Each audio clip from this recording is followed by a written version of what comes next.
अब तीसरा अध्याय आप लोग सुनिए। और 2 अध्याय लंबा आपने चौड़ा है।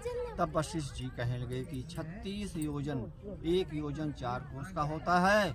ऊंचा ऊपर चोटी में 10 योजन, चौड़ा और नीचे 16 योजन होता है, जो हरि चंदर, आम, मुदार, देवदार और अर्जुन के वृक्षों से सुशोभित है। दुर्भिक्ष से दुखी होकर इस सुंदर पर्वत को और फल फूलों से परिपूर्ण देखकर भृगु वहीं रहने लगे। और यहाँ पर कंदराओं, वनों और उपवनों में बहुत दिनों तक तप करते रहे। इस प्रकार जब भृगु ऋषि वहाँ पर अपने आश्रम पर रह रहे थे तो एक विद्याधर अपनी पत्नी सहित उतरा। वह अत्यंत दुखी थे। उन्होंने भृगु ऋषि को प्रणाम किया और ऋषि ने बड़े मीठे स्वर में उनसे कहा कि हे विद्याधर, तुम बड़े दुखी दिखाई देते हो, इसका क्या कारण है? जब विद्याधर कहने लगा, महाराज, पुण्य के फल को पाकर, स्वर्ग पाकर तथा देवतुल्य शरीर पाकर भी मेरा मुख व्याघ्र जैसा है। यही कारण है कि मैं दुख और अशांति से रहता हूँ। न जाने किस पाप का फल है। मेरे चित्त की व्याकुलता का दूसरा कारण भी सुनिए। यह मेरी पत्नी अतिरूपवती, यह मेरी पत्नी अतिरूपवती, मीठा वचन बोलने वाली, नाचने और गाने वाली, अति प्रवीण, शुद्ध चित्त वाली, 7 सुरों वाली, वाणी को बजाने वाली, जिसने अपने कंठ से गाकर नारद जी को प्रसन्न किया, नाना स्वरों के नाद से वीणा बजाकर कुबेर को प्रसन्न किया, अनेक प्रकार के नाच ताल से शिवली महाराज भी अति प्रसन्न हुए और रोमांचित हुए। शील, उदारता, रूप तथा यौवन में स्वर्ग की कोई अप्सरा भी इस जैसी नहीं है। कहाँ ऐसी चंद्रमुखी स्त्री और कहाँ मैं। व्याघ्र मुख वाला यही चिंता सदैव मेरे हृदय में बनी रहती है।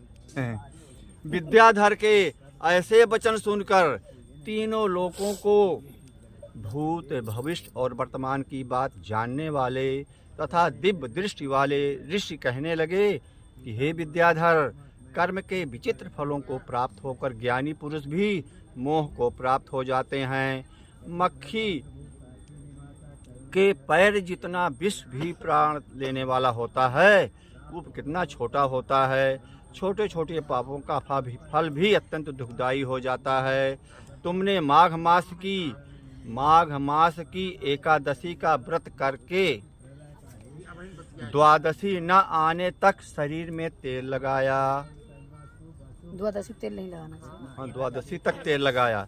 इसी पाप कर्म से व्याग्र हुए। एकादशी के दिन उपवास करके द्वादशी को तेल लगाने से राजा पुरुरवा ने भी कुरूप शरीर पाया था। अगर सुंदर शरीर बनाना हो तो एकादशी का व्रत करने के बाद द्वादशी तक तेल न लगाइए, आप रूपवान हो जाएंगी। तब वो अपने कुरूप शरीर को देखकर दुखी होकर हिमालय पर्वत पर देव सरोवर के किनारे पर गया।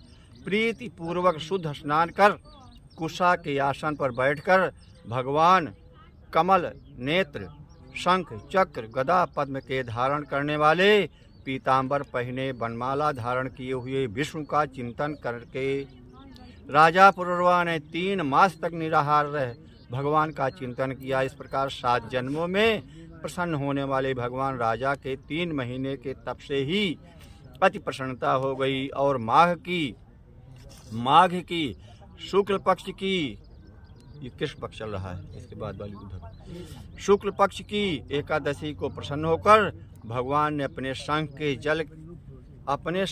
जल के राजा को पवित्र किया। भगवान ने उसके तेल लगाने की बात याद दिलाकर सुंदर देवताओं का सा रूप दिया, जिसको देखकर उर्वशी भी उसको चाहने लगी और राजा कृतकृत होकर अपनी पुरी को चला गया।